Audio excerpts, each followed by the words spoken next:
Still, it doesn't get any easier. Thank you. For those of you who don't know me, I'm Brad Habeeb. My drink of choice is bourbon on the rocks. Any bourbon will do, and I have no problem accepting any. If you all see me out and want to give me one. Believe me or don't, I've been in the service industry for over 34 years. And when Justin approached me and said, I need another storyteller, I kind of bombed the first two, I think. And I'm a perfectionist, and what I want to do well. So, that being said, I would consider myself a good employee. Anybody out there that...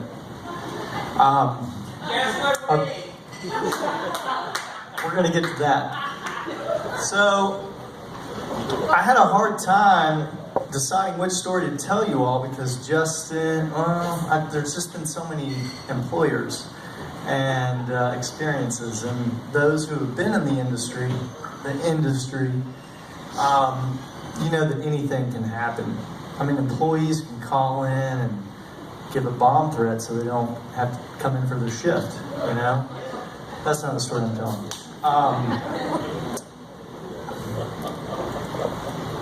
Mr. Gaddy's Pizza, Fairview Dairy Bar, Swenson's Ice Cream, Caribou Coffee, Red Hot and Blue, Bailey's, Macaroni Grill, Cafe Lulu, Buckhead Mountain Grill, Mellow Mushroom.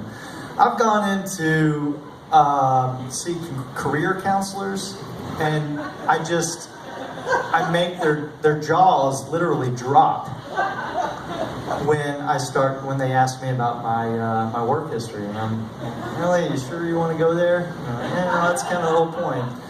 So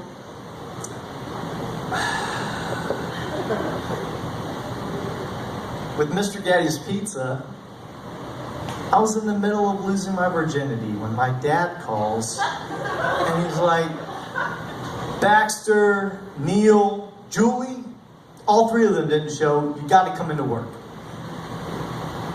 I didn't want to tell him that was a bad time, but at the Fairview Dairy Bar, I'm waiting on this really nice lady, and I'm really not an asshole, but she was one of the most unfortunate looking women I've ever seen. And I'm shooting the shit with the owner of the restaurant later on that evening, and I happened to bring her up, and he was like, that's my sister. Caribou Coffee, as a barista, I'm sitting in my apartment with my college roommates, and a sheriff's deputy shows up at my door to serve me a subpoena. I'm getting sued for $2 million because I've poisoned a man's coffee. Did I? Did I not? That's for you to decide. It got thrown out.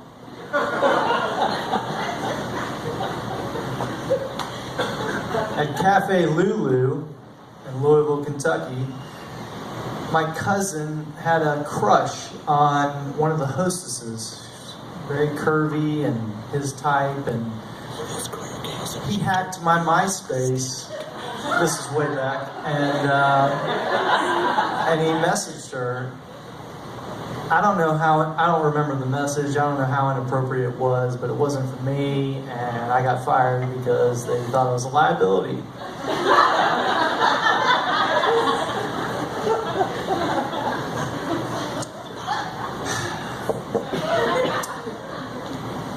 Believe me or don't, but I used to drive a rickshaw for money, and we make, as rickshaw drivers, most of our money in between the hours of 1 a.m. and 3 a.m., or at least I did. And this one evening, this is the story, by the way, so I'm leaving Seaboard Station. I've dropped a couple of women off, and I'm heading back downtown to get my next fare. There's a slight grade I guess it's Salisbury Street that takes you back into downtown, and I was moving. And we as rickshaw drivers and cyclists like to keep on moving, keep that momentum going. I'm getting waved down, kind of like this. And as a cab driver, to me, that kind of says, hey, I need a ride. Well, the guy didn't need a ride. He needed directions, and he needed to use my phone because his phone was dead.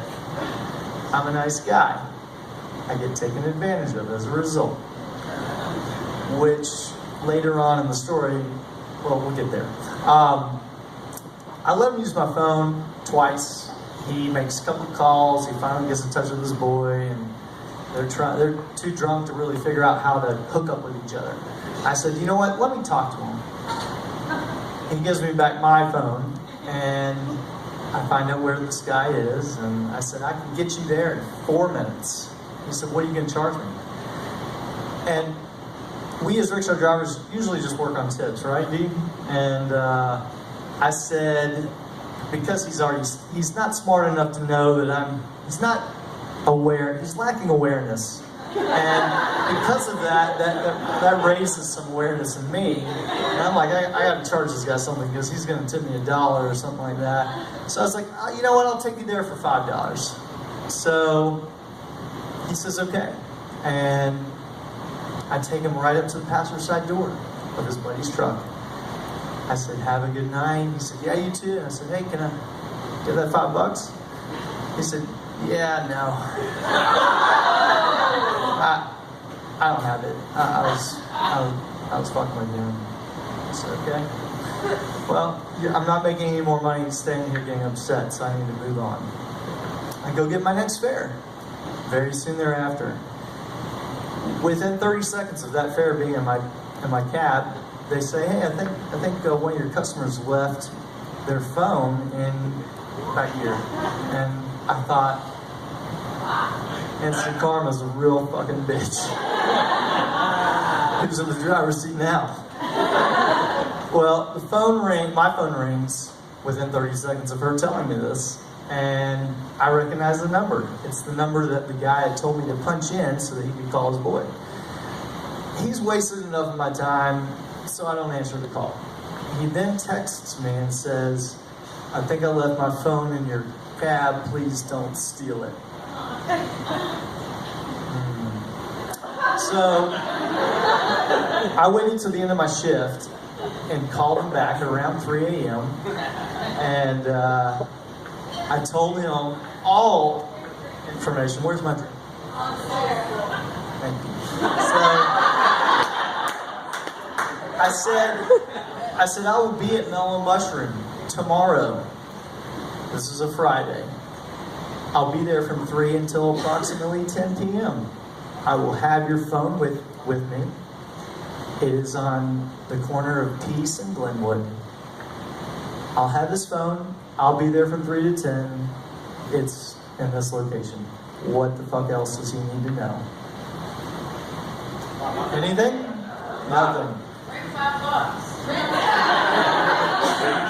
Who just said that? What's your name? Lindsay Monroe. Lindsay, I'm buying you a drink. Alright, so I take his phone in with me and I put it in a to-go box. And I put that to-go box underneath the hostess stand. Phone ring, you know, if I had lost my phone and somebody was nice enough to hold on to it for me and tell me where they were going to be the next day, I'd probably be there on the earlier side of things rather than the later side. That's a +3, Brad. +3, okay. All right, I'm wrapping it up. So he comes in after calling saying he wasn't going to make it by 10. I don't think this guy was really employed, but I don't think he had shit to do. He could have gotten in there. He didn't want to see me as the thing. And I wrote a note on the box saying the gentleman's coming in to retrieve his phone, reclaim his phone. He has a tab. So $5 before he gets his phone. And I wrote it on the box, and he called to tell me he wasn't going to make it and to leave it at the hostess stand. Well, I was already there. He comes in. I'm sweeping up my section, and the hostess is conversing with him, and then I see her, and she's waving at me, and she's motioning me to come over. And I walked over, and I was like, oh, hey. And he's like, man, I want my phone back. I was like, okay, no problem. I want my $5. And for those of you that have been in the industry, you know that as soon as somebody walks in the door, whether they're there to use your facilities or your telephone or eat, they're a customer of the establishment. I knew that, but this guy didn't really deserve that kind of respect. So he said, I'm not kidding. I want my phone back. I'll call the police. And I said, you know what? I'd kind of like to hear what they have to say about this. Why don't you go ahead and call them? At this point, the manager on duty has come up to the hostess stand. He's looking at me like, where's Brad going to go with this? And I'm looking at him, and I'm looking at the hostess, and I'm looking at the asshole, and I said, I just kind of stared at him. I didn't say anything. You know, the person that speaks first loses. And he said it again. He said, I'm not kidding. I'm gonna call the police. And I didn't want to lose my job. And so I looked at my manager, and I looked at the hostess, and I said, you know what? Go ahead and give him his phone back. And I looked at the guy, and I said, for future reference, you shouldn't ask for so much help from somebody and then walk out on your tab or not leave a gratuity. Just saying. He was too much of a pussy to say anything to my face, so he mumbled something under his breath, and then he walked out. And I got fired the next week. The general manager did say that I was the hardest person that he ever had to let go. But the story had gotten to the owners, and the owners wanted me gone. So, the end. That's it.